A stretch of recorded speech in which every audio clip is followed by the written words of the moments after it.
समं कायशिरो ग्रीवं धारयन्नचलं स्थिरः सम्प्रेक्ष्य नासिकाग्रं स्वं दिशश्चानवलोकयन्।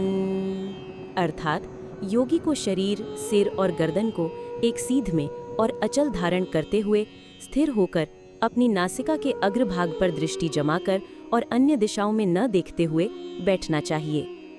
यह श्लोक ध्यान के लिए सही शारीरिक मुद्रा का वर्णन करता है। शरीर की स्थिति काय, शिर, ग्रीवम इन तीनों को समम यानी एक सीधी रेखा में रखना चाहिए। इसका वैज्ञानिक कारण यह है कि जब रीढ़ की हड्डी सीधी होती है तो प्राण शक्ति यानी कुंडलिनी बिना किसी बाधा के ऊपर की ओर उठ सकती है, जिससे गहरे ध्यान में मदद मिलती है।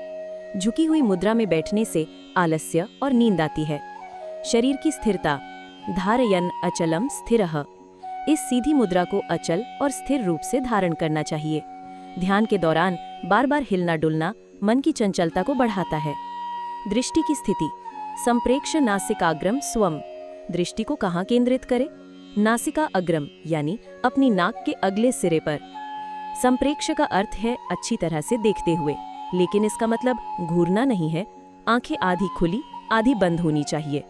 इसका उद्देश्य दृष्टि को एक बिंदु पर टिकाना है ताकि वह इधर उधर न भटके। यदि आंखें पूरी तरह बंद हों तो नींद आने की संभावना रहती है। यदि पूरी खुली हों तो बाहरी दृश्य मन को विचलित कर सकते हैं। दिशा दिशश्च अनवलोकयन। स्पष्ट रूप से कहा गया है कि इधर उधर अन्य दिशाओं में नहीं देखना है। श्लोक का सार ध्यान के लिए एक स्थिर और सीधी शारीरिक मुद्रा बहुत महत्वपूर्ण है। यह न केवल शरीर को शिथिल रखती है बल्कि प्राण के प्रवाह को सही दिशा देती है और मन को एकाग्र करने में मदद करती है।